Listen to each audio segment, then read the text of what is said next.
सलात तस्बीह जो नमाज है जिसमें चंद ज़ायद तस्बीहात पढ़ी जाती हैं, जहाँ तक इसकी सेहत का सवाल है तो ये हदीस अल्हम्दुलिल्लाह डंके की चोट पे सही हदीस है, इसमें कोई शक नहीं है।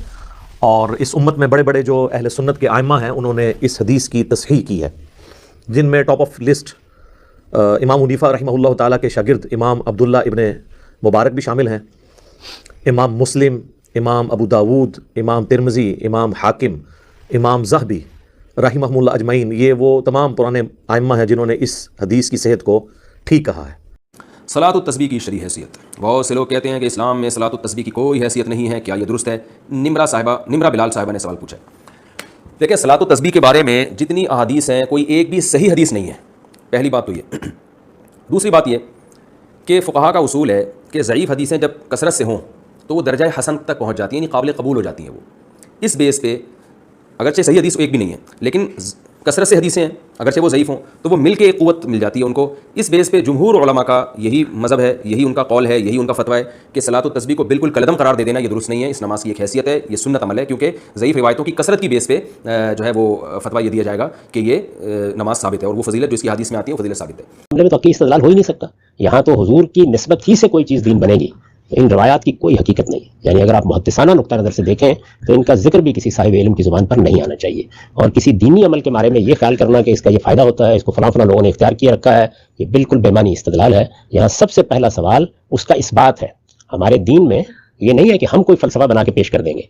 कुरान मजीद का इस्बात कैसे होता है? इजमा और तवातुर से। सुन्नत का इस्बात कैसे होता है? इजमा और तवातुर से। अखबार अहाद में ये ज़रूरी है कि उनकी आप अगर सलात व तस्बीह नहीं पढ़ना चाहते ना पढ़े, कोई मसला नहीं है। अब इसको सुन्नत मानने के लिए तैयार नहीं है, ना माने, कोई मसला नहीं है। अब इसको नफल मानने के लिए तैयार नहीं है, ना माने, कोई मसला नहीं है। अब इसको बिदत मानने के लिए तैयार हैं, माने, कोई मसला नहीं है।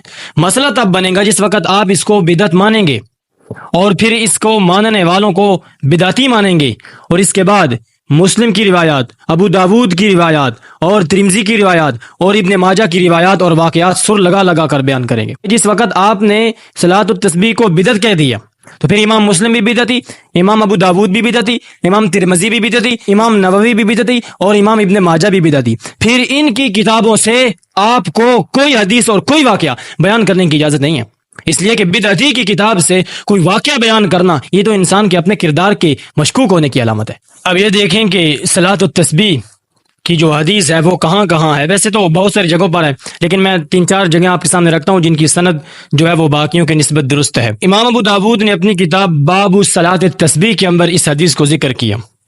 इमाम तिरमिज़ी ने अपनी किताब जामे तिरमिज़ी के अंदर बाबू माजा फी सलात तस्बीह के अंदर इसको जिक्र किया। इमाम इब्ने माजा ने अपनी किताब इब्ने माजा के अंदर बाबू माजा फी सलात तस्बीह के अंदर। अब ये देखें, मुहद्दिसीन का किसी चीज पर बाब बांध देना ही इस बात की अलामत होता है कि इसका वजूद है। अब अगर इमाम अबू दाऊद ने बाबू माजा फी सलात तस्बीह कहा है, इमाम तिरमिज़ी ने बाबू माजा फी सलात तस्बीह यानी सलात तस्बीह पर बाब बांधा है। अब बिलफर्ज अगर इस पर कोई हदीस भी ना होती फिर भी इस बात की दलील थी कि इस सलात तस्बीह का वजूद है। मुहद्दिसीन का बाब बांधना ही अलामत होती है कि ये चीज बिदअत नहीं है, ये साबित है। अगर कोई हदीस ना हो तो इजमा से साबित करते हैं। लिहाजा इस पर तो इमाम अबू दाऊद ने, इमाम तिरमिज़ी ने बाब बांध दिया। जब बाब बांध दिया तो साबित हो गया कि इसका वजूद है। अब इसको बिदअती कहने वाला खुद जो है वो जुल्म कर रहा है और बददियानती कर रहा है। अब बात यह है कि सलात तस्बीह के अंदर जितनी भी रिवायात हैं उन सारी की सारी रिवायात में कुछ ना कुछ मसला जरूर है, यानी किसी रावी पर बास है, किसी मतन पर बास है, किसी सनद पर बास है, वो है। लेकिन मुहद्दिसीन ने इस बात पर इत्तेफाक किया है, अक्सर मुहद्दिसीन ने, वैसे कुछ ने जरा भी किया है, अक्सर मुहद्दिसीन ने इस बात पर इत्तेफाक किया है कि इब्ने अब्बास रज़ी अल्लाह ताला अन्हुमा की जो रिवायत है वो कम अज कम हसन दर्जे तक पहुंची हुई है। अब जिस वक्त मुहद्दिसीन किसी रिवायत को ये कह दें कि ये हसन दर्जे तक पहुंची हुई है तो उससे अमल साबित हो जाता है। अगरचे अकीदा हसन से साबित नहीं होता, वो नसे कसी से साबित होता है। लेकिन अगर हसन वाली रिवायात मौजूद ना भी हों, ज़ईफ़ रिवायात हों, फिर भी ज़ईफ़ रिवायात से भी अमल साबित हो जाता है अगर वो दुरुस्त रिवायात के खिलाफ ना हो। तो इस रिवायत की जो असनाद हैं वो तो हसन दर्जे तक पहुंची हुई हैं। तो हसन दर्जे तक जिस वक्त मुहद्दिसीन ने कह दिया कि इसकी सनद हसन है तो फिर इससे अमल साबित हो गया और सलात तस्बीह साबित हो गया और बिदअती कहने वाला खुद जालिम होगा। दूसरी बात यह है कि अगर बिलफर्ज सलात तस्बीह पर कोई हदीस ना भी होती फिर भी इसको हम बिदअत नहीं कह सकते थे। उसकी वजह यह है कि उम्मत का और मुहद्दिसीन का किसी چیز پر عمل کرنا وہ اس بات کی دلیل ہوتی ہے کہ یہ چیز بدعت نہیں ہے. اب بارہا محدثین، کم از کم 20 محدثین نے، میں آگے ذکر کروں گا، کم از کم 20 محدثین نے اس کو جو ہے وہ کہا ہے کہ یہ عبادت ثابت ہے. ٹھیک ہے، آگے الگ بات ہے، نفل ہے، سنت ہے، وہ چیز الگ ہے، لیکن ثابت ہے. تو اگر کوئی حدیث نہ بھی ہوتی تو پھر بھی ہم اس کو بدعت نہیں کہہ سکتے تھے. محدثین کا کسی بات پر جمع ہو جانا اس بات کی دلیل ہوتی ہے کہ اس کا وجود موجود ہے شریعت کے اندر. اب جو ابن عباس کی روایت ہے اس کی جو دار و مدار ہے وہ آتا ہے اکرمہ پر. اکرمہ کے بارے میں بات یہ ہے کہ اکرمہ پر کچھ محدثین نے جرح بھی کی ہے اور کچھ نے اس کو قبول بھی کیا ہے.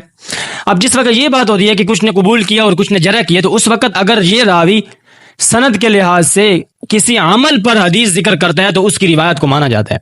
دوسری بات یہ ہے کہ اکرمہ کی روایت بخاری کے اندر موجود ہے. اب بخاری کی روایت سے اگر عقیدہ، یعنی کہ آپ عقیدہ ثابت نہیں کرنا چاہتے، ٹھیک ہے، نہ کریں. اگر آپ عقیدہ ثابت نہ بھی کرنا چاہیں تو کم از کم سند سے عمل ثابت ہو جاتا ہے. تو جس وقت اکرمہ پر جرح بھی موجود ہے، تعدیل بھی موجود ہے، ظاہر بات ہے جرح کی طرف جائیں گے، لیکن پھر بھی اکرمہ کی روایت سے عمل ثابت ہو جاتا ہے، عقیدہ آپ نہ مانیں. تو یہ مختصر خلاصہ ہے تمام محدثین کی بات کا جو میں نے آپ کے سامنے ذکر کر دیا. اب دیکھتے ہیں کہ ابن عباس رضی اللہ تعالی عنہما کی جو روایت ہے جس کا نبی صلی اللہ علیہ وسلم نے ان کو صلاۃ التسبیح سکھائی ہے، اس پر محدثین کی کیا رائے ہے، محدثین اس کو کس نظر سے دیکھتے ہیں. کچھ محدثین نے اس کو کہا ہے کہ یہ کمزور ہے، جیسے ابن تیمیہ رحمۃ اللہ علیہ نے، اس کے علاوہ اور بھی بہت سارے ہیں. بہرحال یہ ہے کہ امام ابو حامد رحمۃ اللہ علیہ فرماتے ہیں کہ میں نے امام مسلم رحمۃ اللہ علیہ سے سنا کہ یہ جو حدیث ہے ابن عباس رضی اللہ تعالیٰ عنہما کی، یہ حدیث صلاۃ التسبیح کے باب میں اس حدیث کی سند باقی تمام احادیث سے درست ہے. اب امام مسلم تو یہ کہہ رہے ہیں. ابن شاہین فرماتے ہیں کہ میں نے امام ابو داود جو صاحب سنن ہے، امام ابو داود کو فرماتے ہوئے سنا کہ ابن عباس کی جو روایت صلاۃ التسبیح میں ہے، یہ اس روایت کی سند بالکل جید اور درست ہے. الترغیب والترہیب للمنذری کے اندر ہے کہ اس روایت کو محدثین کی ایک جماعت نے درست کہا ہے، اور اگر اس پر کوئی حدیث بھی نہ ہوتی پھر بھی امت اس کو قبول کر لیتی. حافظ علائی فرماتے ہیں کہ ابن عباس کی جو روایت ہے یہ بالکل درست ہے، اس کو ابن ماجہ اور ابو داود اور ترمذی نے بالکل صحیح سند کے ساتھ نقل کیا ہے. اس کے بعد امام ابو عبداللہ النسابوری فرماتے ہیں کہ اگر بالفرض اس روایت اور صلاۃ التسبیح پر کوئی حدیث بھی نہ ہوتی پھر بھی امت اس کو قبول کر لیتی، تلقی بالقبول پر. یعنی کہ جب اتنے سارے محدثین اس کو بیان کر رہے ہیں اور اس پر عمل کرتے ہیں تو پھر اس کو امت قبول کر لیتی ہے اگر اس پر حدیث کوئی بھی نہ ہوتی، لیکن اس پر تو حدیث موجود ہے. اور امام ذہبی رحمۃ اللہ علیہ کا یہ اہل علم جانتے ہیں، امام ذہبی کا کسی روایت پر سکوت کرنا اس بات کی دلیل ہے کہ اس کی سند کم از کم حسن درجے تک پہنچی ہوئی ہے. ابن حجر رحمۃ اللہ علیہ فرماتے ہیں کہ صلاۃ التسبیح کے بارے میں جتنی بھی حدیث ہیں وہ ساری ضعیف ہیں سوائے ابن عباس کے، کہ ابن عباس کی جو روایت ہے وہ حسن درجے تک پہنچی ہوئی ہے. اب میں آپ کے سامنے ان لوگوں کے اور ان محدثین کے نام ذکر کرتا ہوں کہ جنہوں نے اس صلاۃ التسبیح والی ابن عباس کی روایت کو درست کہا ہے. سب سے پہلے امام مسلم جنہوں نے مسلم شریف لکھی ہے، پھر امام ابو داود، پھر امام ترمذی، پھر امام ابن ماجہ، پھر امام نووی، ابو سعید السمعانی، ابن حجر، ابو منظور الدیلمی، امام بیہقی، امام دارقطنی، امام حاکم، امام موسیٰ المنذری. اب بات یہ ہے کہ اگر آپ اس کو بدعت کہنا چاہتے ہیں کہیں، ہمارا آپ سے جھگڑا نہیں ہے، لیکن بات یہ ہے کہ جس وقت آپ اس کو بدعت کہیں گے تو پھر ان محدثین کی کتابوں سے آپ کو کوئی روایات اور کوئی حدیث بیان کرنے کی اجازت نہیں ہے، کیونکہ یہ تو آپ کی نظر میں بدعتی ہو گئے. تو جس وقت یہ بدعتی ہو گئے تو پھر کس منہ سے آپ ان کی کتابوں سے روایات بیان کر رہے ہیں. تو بات یہ ہے کہ جو صلاۃ التسبیح ہے وہ ثابت ہے، کوئی پڑھے یا نہ پڑھے وہ ایک الگ بات ہے، بہرحال ثابت ہے، ایک عبادت ہے.